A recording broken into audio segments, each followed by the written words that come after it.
À toutes et à tous, donc moi je suis le maire du Bourget. Avant d'être le maire, je suis un habitant. Et donc je suis venu aujourd'hui pour voir un petit peu par moi-même le nombre de personnes qu'il pouvait avoir. Ce matin, quand je suis parti du Bourget, c'était très calme. On n'a jamais eu un silence comme ça depuis qu'on a le chantier.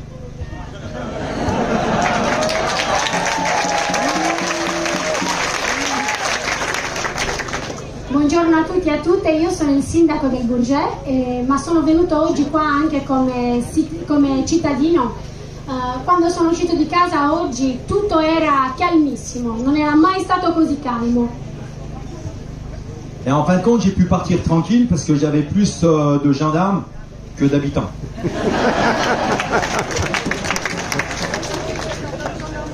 Alla fine ero piuttosto rassicurato perché c'erano tantissimi poliziotti, più poliziotti che abitanti.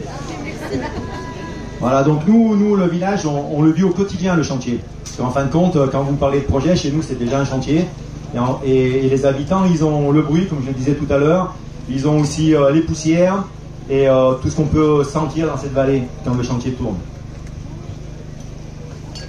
Noi viviamo quotidianamente vicino al cantiere, quindi gli abitanti ne subiscono già le conseguenze con le polveri, i rumori e tutto questo che il cantiere implica. Et je finirai juste avec ce qu'a dit un journaliste dans son papier. En fin de compte, quand le mensonge il prend l'ascenseur, la vérité elle prend l'escalier.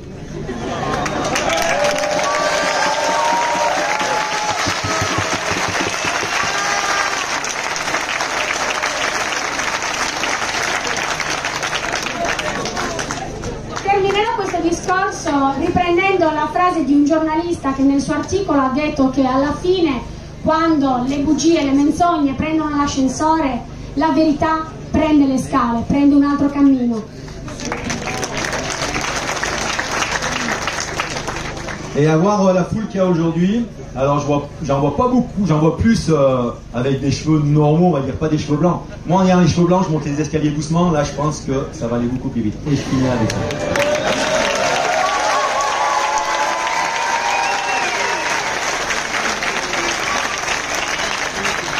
Oggi vedo tutta questa folla, tutta questa gente e non ci sono molti capelli bianchi. Io ho i capelli bianchi, me salgo le scale molto velocemente.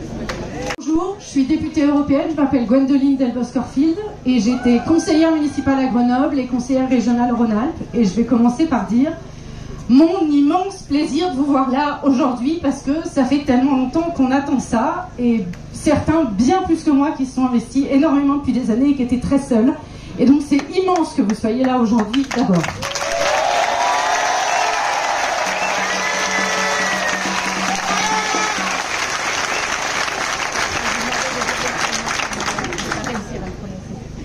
Buongiorno, io sono deputata europea, mi chiamo Gwendoline Delbos-Corfield, e sono stata anche deputata regionale, consigliere regionale della regione Rhône-Alpes. È un immenso piacere di vedervi tante persone qui oggi, anche perché per molto tempo ci siamo sentiti molto soli e quindi per me è veramente un grande sollievo vedervi qua. Et une infinie reconnaissance à tous ceux qui ont travaillé pour organiser aujourd'hui parce que cette dernière semaine, qu'est-ce qu'on en a mis des bâtons dans les roues et on est là quand même.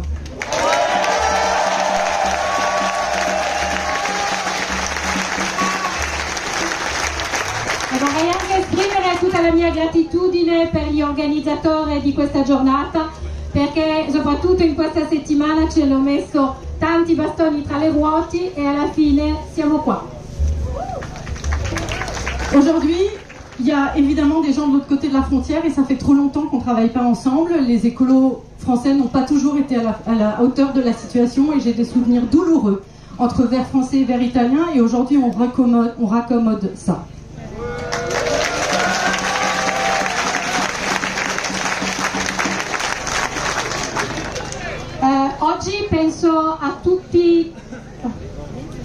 Oggi penso a tutte le persone che sono al di là della frontiera e in quanto ecologisti non è stato semplice tra di noi in questi anni, e oggi vuole essere la riconciliazione e la partenza di una nuova collaborazione tra di noi. Mais il y a aussi les habitants de Maurienne, de Savoie, de la Chartreuse, mon massif à moi, et de partout en France, parce que c'est un projet que les citoyens doivent opposer et nous n'en avons pas eu la possibilité. Il y a un traité italien qui encadre ce tube, il ne faut pas parler d'un train, ce tube qui va être entre l'Italie et la France, et il a empêché toutes les dispositions habituelles, les consultations du public, les études d'impact d'environnement, tout, et on ne peut jamais en parler nulle part, et pour la première fois on sort le projet du noir.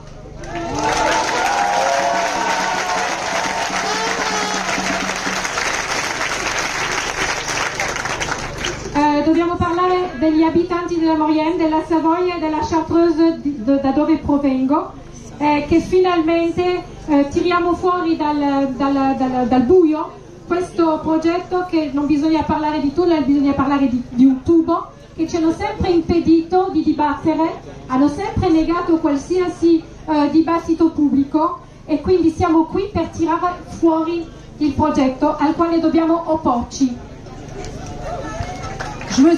On ne s'est jamais confronté à autant d'opacité sur un dossier. Je ne me suis jamais confronté à autant d'opacité au niveau européen sur un dossier. C'est le dossier de l'opacité. C'est le dossier où tout est caché, où on ne sait jamais rien et où les choses se font avant même qu'il y ait des lois pour les faire. Donc on a vraiment besoin que les citoyens se mobilisent pour l'empêcher.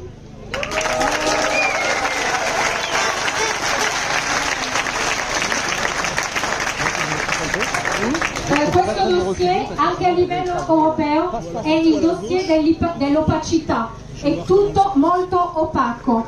Si conoscono le leggi e le regole quando già sono state applicate, non si riesce a sapere nulla, quindi è il momento di svolgere al chiaro tutto e di opporsi. Et pour finir, je voudrais vous alerter sur ma plus grande inquiétude. Ma plus grande inquiétude, c'est qu'en 2032, il y a un tube avec peut-être des rails dedans. Parce que ça, c'est prévu, ça, il y a l'argent. Mais il n'y a pas l'argent pour rien du reste. Donc on aura tout abîmé pour un tube. Et il ne faut pas parler de ferroviaire, il faut parler de ce tube. Donc nous sommes à votre service, nous les élus, pour faire bloquer ce projet.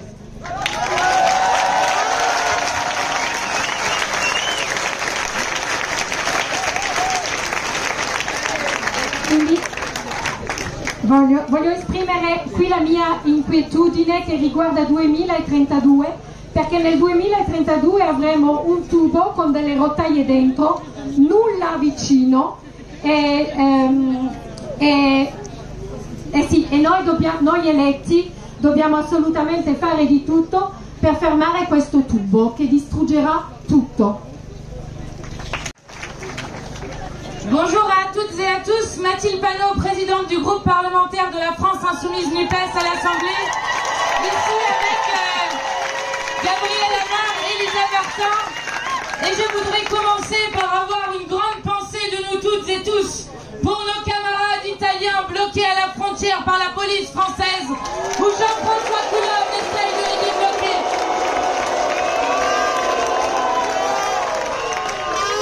Buongiorno a tutti e a tutte, sono Mathilde Panot, sono rappresentante del gruppo parlamentario della NUPES. Sono qui con Gabriel Amar e Elisa Martin. Gabriele Amar e Elisa Martin. E prima di tutto il mio pensiero va ai nostri compagni italiani che sono bloccati alla frontiera. Et je voudrais commencer d'abord par dire à quel point notre nombre est un signal politique. Il y a 2 jours de cela, les partisans du Lyon-Turin se sont réunis. Ils étaient seulement 100 et nous sommes des milliers et des milliers à dire que nous voulons l'arrêt immédiat de ce projet inutile.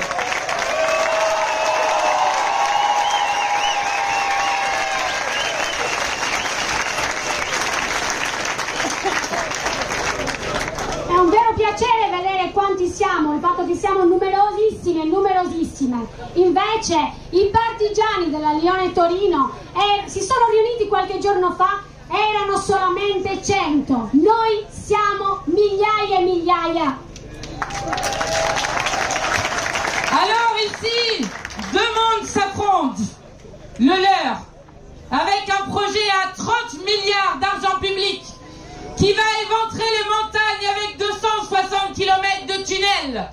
avec 1500 hectares de terres artificialisées et surtout une illégalité sur le droit à l'eau et des sources qui se tarissent déjà.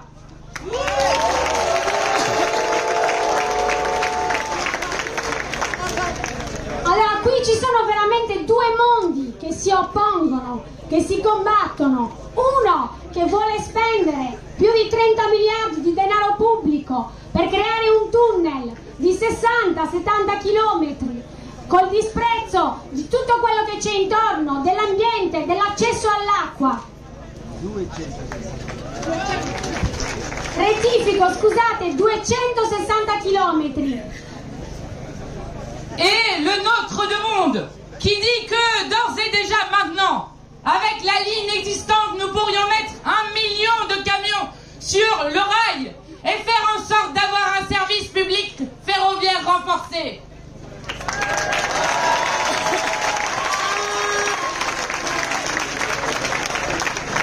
E poi ci siamo noi, che a partire da questo momento, immediatamente, possiamo già mettere su quei treni 1 milione di camion per trasportare le merci che devono essere trasportate. Les amis, l'écologie est une lutte et il faut en nommer les ennemis. Ces ennemis ont des noms. Ils s'appellent Bouygues, Eiffage et Vinci. Ils s'appellent Macron et Mélanie.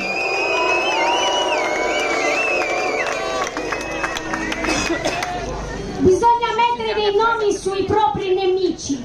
Questi nemici hanno dei nomi, si chiamano Bouygues, Eiffage, Vinci, Vinci, si chiamano Macron e Meloni. Enfin, je voudrais dire une dernière chose sur la manière dont ils nous présentent comme des violents ici aujourd'hui. Hier, l'ONU a rendu un rapport qui met en cause Macron sur le respect, le non-respect de l'état de droit et sur la répression féroce qui a été faite sur le mouvement des retraites et à Sainte-Soline. Ils n'ont donc rien appris puisqu'ils recommencent aujourd'hui. Et je voudrais terminer avec cette phrase d'Aimé Césaire qui disait « Il n'est pas question de livrer le monde à des assassins d'aube. Nous gagnerons contre ce projet. »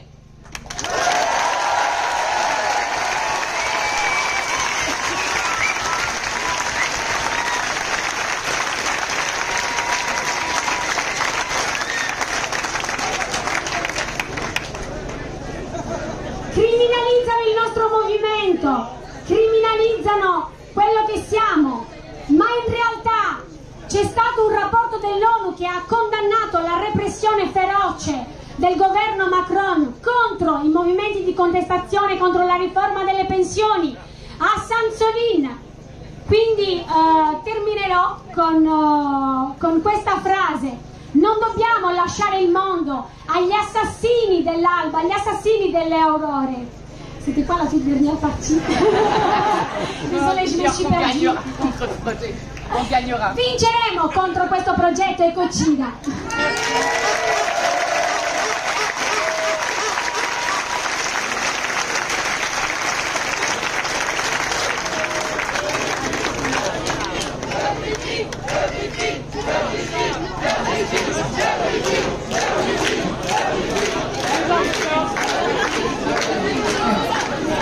Alors juste, je pense à toutes les personnes qui sont en train de cramer au soleil.